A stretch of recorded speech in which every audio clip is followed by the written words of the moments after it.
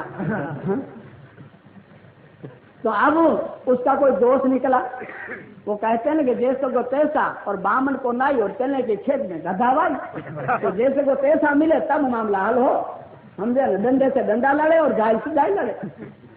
تو میرے محترم اس کا دوست نے بولا بھائی یہاں کیوں بیٹھا ہے؟ بولے ایک مسئلہ پوچھنا ہے۔ بولے تیرے اور مسئلے کو کیا تو نماز بھی نہ پڑھے روزہ بھی نہ رکھے، تجھے مسئلے کیا پڑی تھی؟ بولے نہیں یار مسئلہ پوچھنا ہے۔ بولے چل چل چل، بولے نہیں یار تو چھوڑ، میرے سر پول مت کر، مجھے مسئلہ پوچھنا ہے۔ بولے ابے تیرے مسئلے کا تو میں جواب دے دوں گا۔ ابے بولے دیا اتنا بڑا عالم آیا ہے وہ بھی پھنس گیا، تو کیا جواب دیتا تھا؟ بولے اچھا اگر میں جواب دے دوں تو کوئی شرط لگتی ہے؟ بولے ہاں لگتی ہے۔ بولے کیا؟ بولے اگر تو جواب دے دے تو میں تجھے ناشتہ کراؤں، اور اگر تو نہ دے پائے تو مجھے ناشتہ کرائے گا؟ بولے قبول۔ تو اس نے کہا قبول، چلو دونوں جا کے ہوٹل میں کوئی ریسٹورینٹ تو اس میں بیٹھے۔ بولے اچھا پوچھ چل تیرا مسئلہ کیا ہے؟ تو اس نے کہا کہ دیکھ ہر مہینے کو اللہ نے نئی چاند اگاتا ہے نا؟ بولے ہاں۔ تو پھر پرانی چاند اللہ نے کہاں ڈالتا ہے؟ بولے بس یہی تیرا مسئلہ تھا؟ بولے ہاں یہی مسئلہ۔ تو بولے اچھا دیکھ جو پرانی چاند ہوتی ہے وہ کتنی پتلی ہوتی ہے معلوم ہے تیرے؟ بولے ہاں۔ کتنی پتلی ہوتی ہے؟ بولے بہت پتلی ہوتی ہے۔ بہت پتلی ہوتی ہے نا؟ بولے ہاں۔ تو بولے وہ جب پتلی ہو جاتی ہے تو اس کے ٹکڑے بنا بنا کر اللہ نے ستارے بناتا ہے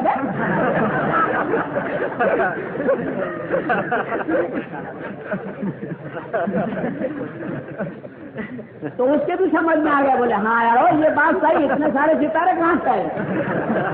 یہ بات صحیح ہے تیری۔ تو بولے چل ناشتہ منگا، چل ناشتہ منگا۔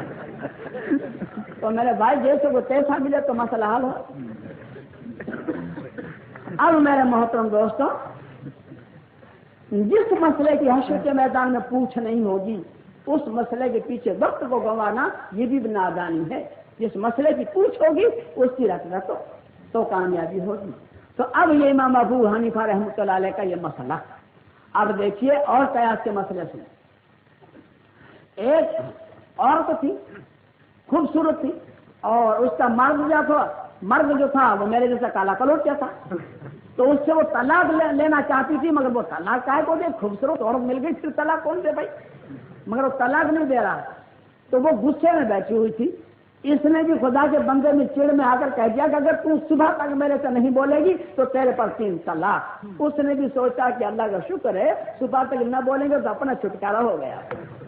اب بولتے تو بول دیا مگر پھر پھنس گیا، وہ بھاگا ہوا گیا امام ابو حنیفہ رحمۃ اللہ کے پاس۔ بولے حضرت ایسی غلطی ہو گئی، ظلم ہو گیا، اب کیا کروں؟ کوئی ایسی ترکیب بتاؤ کہ میری نکاح میں رہ جائے۔ بولے فکر مت کرو انشاءاللہ جاؤ تمہاری نکاح میں رہ جائے گی۔ اب کیسے نکاح میں رہ جائے گی؟ اب انہوں نے کیا ترکیب لگائی؟ امام ابو حنیفہ نے مؤذن سے کہہ دیا جو پڑوس مسجد سے کہا کہ وقت سے پہلے 15 منٹ آذان دے دینا، یعنی صبح صادق کے وقت ہونے سے پہلے 15 منٹ آذان دے دینا۔ اب اس نے مؤذن نے 15 منٹ پہلے آذان دی، اللہ اکبر اللہ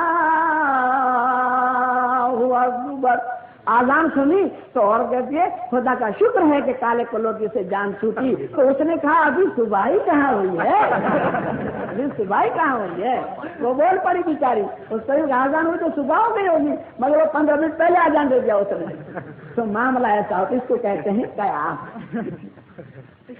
ایک آدمی مناظرہ کرنے کے لیے آیا، مناظرہ کرنے کے لیے مسلمانوں سے، تو لوگوں نے کہا کہ بھائی ان کو تو امام ابو حنیفہ ہی پہنچیں گے، کیونکہ امام ابو حنیفہ کو امام اعظم کا لقب تھا، اماموں کا امام، یہی پہنچیں گے، ہم نہیں پہنچ پائیں گے۔ تو ان کے 3 سوال تھے، 3 سوال کا جواب مانگ رہا تھا۔ تو انہوں نے کہا کہ اچھا چلو ان کو بلا لیں، امام ابو حنیفہ رحمۃ اللہ علیہ کو بلایا۔ تو امام ابو حنیفہ رحمۃ اللہ نے اس کو مسجد کے ممبر پر بٹھایا، بٹھا کر کہا کہ بھائی بول تیرا کیا سوال ہے؟ تو اس نے کہا کہ اللہ سے پہلے کیا تھا اور اللہ کا رخ کدھر ہے اور اس وقت اللہ پاک کیا کر رہے ہیں، 3 باتیں تھی اس کی۔ تو اس نے کہا بس اور کچھ ہے؟ بولے نہیں۔ تو بولے اب تو نیچے آ جا، میں اوپر بیٹھ کے جواب دوں۔ اب اس کو نیچے اتارا، آپ اوپر گئے اور اوپر جا کر بیٹھے اور کہا کہ آپ پوچھ کیا ہے؟ تو اس نے کہا کہ اللہ سے پہلے کیا تھا؟ بولے اللہ سے پہلے کیا تھا؟ تو 1 سے گن، تو اس نے کہا 1 2 3 4 5 6. تو بولے 1 سے پہلے سے گن. تو بولے 1 سے پہلے کیا گن؟ تو بولے 1 سے پہلے سے گن تو صحیح. بولے 1 سے پہلے کچھ ہے ہی نہیں تو کیا گنوں؟ تو بولے 1 سے پہلے کچھ نہیں تو پھر اللہ سے پہلے بھی کچھ نہیں. تو وہ عاجز آ گیا دلیل میں، اور دلیل میں عاجز آ گیا. بولے پھر اب دوسرا کیا ہے؟ تو بولے اللہ کا رخ کدھر ہے. تو موم بتی جلا کر امام ابو حنیفہ نے بتائے. بولے دیکھ اس کا رخ کدھر نظر آتا ہے؟ بولے نہیں یہ تو چاروں طرف ایسا ہے. بولے چاروں طرف ایسا ہے تو اللہ میں ابھی ایسے ہی. اب تیسرا سوال رہا کہ اس وقت اللہ میں کیا کر رہے ہیں؟ بولے ایک کو نیچے اتارتے ہیں، ایک کو اوپر بٹھاتے ہیں. مجھے نیچے اتار دیا، مجھے اوپر بٹھا دیا. اللہ میں یہ کرتے ہیں. تو میرے محترم دوستوں یہ حاضری جواب سے اماموں میں اختلاف. اب امام ابو حنیفہ رحمۃ اللہ علیہ کا فتویٰ یہ ہے کہ مقتدی امام کے پیچھے سورہ فاتحہ نہ پڑھے، اور امام شافعی رحمۃ اللہ علیہ کا فتویٰ کہ مقتدی کے پیچھے مقتدی جو امام پیچھے سورہ فاتحہ پڑھے. ہمارے پاس بھی دلیلیں موجود ہیں، ان کے پاس بھی دلیلیں موجود ہیں. اب یہ ہمارے لڑنے کی کوئی ضرورت نہیں ہے. اب ان کو یہ تو واجب تو سبھی کے نزدیک ہے، کیونکہ قرآن کا فتویٰ ہے نا. قرآن کریم کے 9 میں پارے میں سورہ اعراف کے 24 رکوع میں 204 نمبر کی آیت میں فرماتے ہیں وَإِذَا قُرِئَ الْقُرْآنُ فَاسْتَمِعُوا لَهُ وَأَنصِتُوا لَعَلَّكُمْ تُرْحَمُونَ. جب قرآن پڑھا جائے تو کان لگا کے سنو تاکہ تم پر رحم کی جائے. تو قرآن کریم کا سننا ہمارے نزدیک بھی واجب ہے، امام شافعی رحمۃ اللہ علیہ کی بھی نزدیک واجب ہے، دونوں کے نزدیک واجب ہے. اب ہم تو اس کی دلیل سے نہیں پڑھتے ہیں سورہ فاتحہ. اور رہی مونگی جماعت کا معاملہ ظہر اور عصر کا، تو اس کے لیے ہمارے پاس حدیثیں بھی موجود ہے کہ حضور صلی اللہ علیہ وسلم کی ہم سورہ فاتحہ نہیں پڑھتے تھے. اچھا اب امام شافعی رحمۃ اللہ کی جو فتویٰ ہے تو اس فتوے کو اس مسلک کے ماننے والے اس فتوے کو بھی نہیں سمجھ پائے. اہل حدیث صاحبان کا بھی یہی فتویٰ ہے کہ امام کے پیچھے سورہ فاتحہ پڑھنا چاہیے، اور ان کا بھی یہی فتویٰ ہے کہ مگر پڑھنے کا ڈھنگ جو ہے وہ معلوم نہیں کیسے پڑھنی چاہیے. تو پڑھنے ہم سکھاویں، کیونکہ ہم حنفی مسلک والے ہیں، مگر ہم سے پھر مسئلہ تو پوچھتے جاؤ تاکہ تمہارا بھی مسئلہ حل ہو جائے. تمہیں معلوم نہیں، انشاءاللہ میں معلوم ہے کہ کیسے پڑھیں. تو امام شافعی کا جو مسلک ہے اور اہل حدیث صاحبان کا جو مسلک ہے وہ یہ ہے کس طرح الحمدللہ رب العالمین. اتنا پڑھ کے امام کو ٹھہر جانے کا حکم ہے، اور پھر اتنا مقتدی پڑھ لے، اس کے بعد امام کو آگے بڑھے. الرحمن الرحیم وہاں امام ٹھہر جائے اور پھر آگے مقتدی بڑھے. پھر مالک یوم الدین پھر یہاں امام ٹھہر جائے، کیونکہ مقتدی کو سننا تو واجب ہر حالت میں ہے. ٹھہرے اور ٹھہرنے کے بعد وہ پڑھے. اب مقتدی ایک دھڑ سے امام بھی پڑھ دے، مقتدی بھی پڑھ دے، تو نہ یہ شافعی کے مسلک میں جائے، نہ اہل حدیث کے مسلک میں جائے، حنفیہ کے مسلک میں تو ہے ہی نہیں. تو میرے محترم دوستوں اس سے تو ہمارا مسلک اچھا، تو اس میں جگہ ہی نہیں. کیونکہ سننے کا جو معاملہ ہے وہ ہمارے اس میں چکر ہوتی ہی نہیں. تو اب رحمۃ اللہ علیہ کے ستاروں امام شافعی رحمۃ اللہ علیہ کہتے ہیں کہ سورہ فاتحہ ختم ہونے کے بعد آمین زور سے کہو. ہمارے امام کہتے ہیں کہ آہستہ کہو. ان کے امام صاحب کہتے ہیں کہ بسم اللہ الرحمن الرحیم بلند آواز سے پڑھنا سنت. ہمارے امام کہتے ہیں کہ بسم اللہ الرحمن الرحیم آہستہ پڑھنا سنت. دونوں ترمذی شریف میں حدیث سے موجود ہیں. تو یہ اختلاف جو ہے حدیثوں کی بنا پر ہے. وہ کیسے ہوا کہ حضور صلی اللہ علیہ وسلم نے کبھی ایک عمل کیا اور کچھ دنوں کے بعد پھر اس عمل میں کچھ تبدیلی ہوئی، تو کچھ صحابان آپ کے ساتھ تھے اس وقت جو نکل چکے، دوبارہ ان کو پھر صحبت نصیب حضور صلی اللہ علیہ وسلم کی نہیں ہوئی، کیونکہ 1,24,000 صحابہ کرام تھے. لیکن مدینے اور مکے میں کتنے دفن ہیں؟ گنتی کے ہیں. کیوں؟ بیچارے دین پھیلانے کے لیے پھیل پڑے. تو جس کے پاس جو دلیل آنکھوں سے دیکھی تھی اسی کی دلیل وہ دے رہے تھے. تو اس بنا پر کیونکہ اللہ کے محبوب تھے، اور جو محبوب ہوتا ہے محبوب کی ہر ادا محبوب ہوتی ہے، تو اللہ کے محبوب کی اللہ کو ہر ادا محبوب تھی. اس لیے اللہ تبارک تعالیٰ نے اماموں میں اصطلاح پڑھوا کر اور حضور صلی اللہ علیہ وسلم کی ہر طریقے پر عمل کروا دیا. یہ اللہ کو پسند ہی نہیں تھا کہ میرے محبوب صلی اللہ علیہ وسلم کی ایک بھی ادا چھوٹ جائے، بلکہ اللہ کو یہ پسند تھا کہ قیامت تک میرے محبوب صلی اللہ علیہ وسلم کی ہر ادا پر عمل ہوتا رہے. اس لیے اماموں میں اختلاف پیدا کروا دیا اور ہر سنت پر اللہ تعالیٰ نے عمل کروا دیا. تو میرے بھائیا یہ تو رحمت ہے، یہ رحمت ہے، یہ اختلاف نہیں، جھگڑا نہیں، یہ تو رحمت ہے. اور